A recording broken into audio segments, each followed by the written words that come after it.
biasa saya ucapkan kepada Ustaz Raja Ahmad, kami dari kumpulan 7 akan memulakan perbincangan tentang perlembagaan sebagai tiang seri perpaduan di Malaysia bagi kursus MPU 21032, Penghayatan Etika dan Peradaban.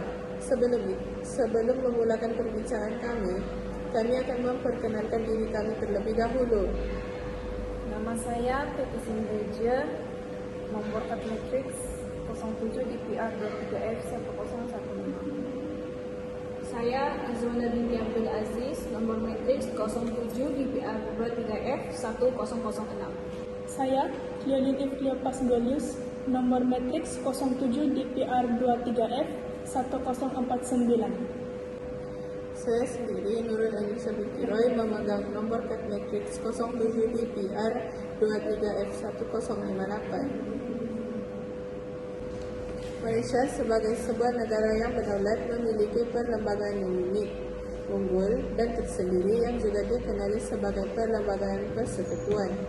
Perlembagaan Malaysia merupakan satu dokumen undang-undang yang bertulis yang telah dibentuk berdasarkan kepada dua dokumen perlembagaan terdahulu, yaitu Perjanjian Persekutuan Tanah Melayu 1948 dan Perlembagaan Kemerdekaan 1957.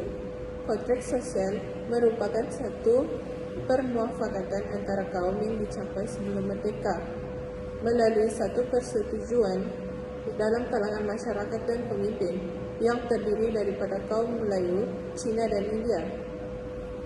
Istilah kontrak sosial sebenarnya tidak ditulis di dalam Perlembagaan Persekutuan 1957. Walau bagaimanapun, kita wajib memahami bahwa kontrak sosial ini telah menjadi asas utama dalam perlembagaan tersebut yang merangkumi 4 perkara, yaitu kedudukan Islam, Raja-Raja Melayu, hak istimewa orang Melayu, dan bahasa Melayu. Secara amnya, perlembagaan merupakan sumber undang-undang yang tertinggi di sebuah negara dan setiap individu perlu mematuhi keluhurannya. Individu perlu mengatur dan menyelaras pemerintahan sesebuah negara bagi pembentukan undang-undang, sama ada di pihak kerajaan atau rakyat atau sesiapa sahaja. Seterusnya, perlembagaan merupakan satu dokumen undang-undang tertinggi yang menjadi rujukan bagi pemerintahan negara di mana ia adalah sumber segala perundangan tertinggi negara. Bagi ketiga-tiga kerajaan, yaitu perundangan, kehakiman, dan eksekutif, maupun yang di Pertuan Agong adalah tertakluk kepada perlembagaan. Perkara 4-1 yang mengatakan bahwa perlembagaan Malaysia adalah undang-undang utama persekutuan dan apa-apa undang-undang yang diluluskan yang berlawanan dengan perlembagaan adalah setakat mana yang berlawanan itu akan terbatal. Dengan itu, perlembagaan dapat memelihara keamanan dan kestabilan politik serta dapat memperuntukkan hak-hak tertentu kepada setiap warga negara dalam konteks perhubungan kaum. Justru, menjamin kestabilan politik dan keamanan sesebuah negara. Pada tahun 1946, Tanah Melayu telah diletakkan di bawah sistem pentadbiran yang dikenali sebagai Malayan Union untuk menggantikan pemerintahan sementara, yaitu pentadbiran tentara British atau BNN. Antara sebab-sebab Malayan Union diperkenalkan ialah ia dapat menyatukan negeri-negeri dan meningkatkan kecekapan pengurusan pentadbiran negeri-negeri seperti negeri Melayu bersekutu, negeri Selat, dan negeri-negeri Melayu tidak bersekutu. Seterusnya, British juga menyimpan perasaan anti Melayu kerana orang Melayu bekerja sama dengan Jepun. Dan akhir sekali, Malayan Union dibubarkan secara rasmi pada 21 Januari 1948. Dalam perjanjian persekutuan ini, walaupun negeri-negeri Melayu menjadi negeri naungan British, Pulau Pinang dan Melaka kekal menjadi tanah jajahan. Persekutuan Tanah Melayu 1948. Kita tahu bahawa British telah membatalkan pelaksanaan Malayan Union setelah mendapat tentangan hebat daripada orang Melayu. Dalam hal ini, British telah menubuhkan jawatan kuasa kerja pada Julai 1946. Dalam Majelis Mesyuarat Persekutuan dilakukan oleh Pesuruhjaya Tinggi, Sultan diberi semula hak-hak dan kuasa ke atas negeri masing-masing dan syarat kewarganegaraan. Dalam ke arah kemerdekaan Tanah Melayu, kerjasama antara etnik ke arah kemerdekaan, penubuhan jawatan kuasa, perhubungan masyarakat 1949 CLC yang terdiri daripada berbagai etnik. Langkah ke arah kemerdekaan mengandungi perjanjian London yang dipersetujui ialah pemeliharaan hak-hak istimewa orang Melayu serta hak-hak yang sah milik kaum-kaum lain. Kontrak sosial meliputi bahasa, agama, pemerintahan beraja. Unsur-unsur tradisi ini perlu kerana telah wujud ratusan tahun sebelum perlembagaan diwujudkan pada tahun 1957.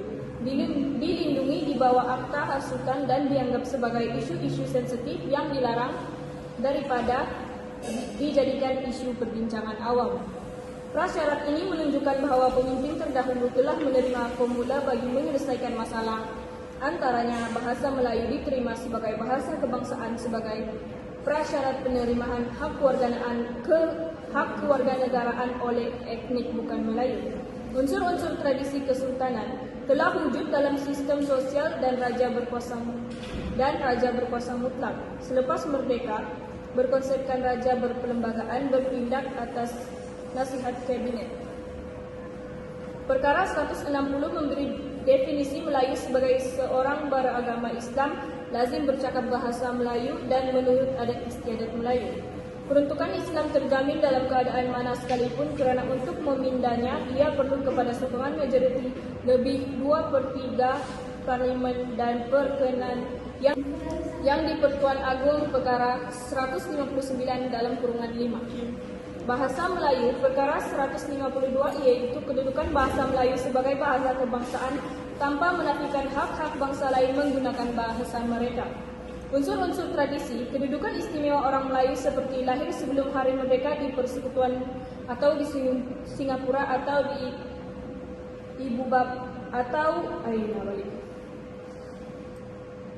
unsur-unsur tradisi, kedudukan istimewa orang Melayu seperti lahir sebelum hari merdeka di Persekutuan atau di Singapura atau ibu atau bapaknya telah lahir di Persekutuan atau di Singapura atau pada hari merdeka itu ia adalah berdomisili di Persekutuan atau di Singapura. Perkara 18 Sarawak dan perkara 20 Sabah. Perjanjian desa yang dibuat pada tahun 1963 merupakan satu persetujuan yang telah disepakati antara pemimpin Tanah Melayu, Sabah dan Sarawak yang dikenali sebagai perkara 20 bagi Sabah dan Sarawak. Perkara 18 bagi Sarawak, antara tuntutan adalah tentang immigration dan hak istimewa bumi putra Sabah dan Sarawak. Kesimpulannya, kita perlu mengambil iktibar dari pengorbanan yang telah ditunjukkan oleh generasi terdahulu dalam menghayati erti sedia berkorban, toleransi dan rela berkongsi kuasa. Permuafakatan sosial atau social contract ini perlu diterima oleh semua rakyat Malaysia tanpa perlu mempersoalkannya lagi. Melalui pembudayaan sikap ini, secara langsung ia dapat menghindar negara Malaysia daripada berada dalam keadaan tidak stabil yang boleh merosakkan perpaduan yang sudah saja terjalin.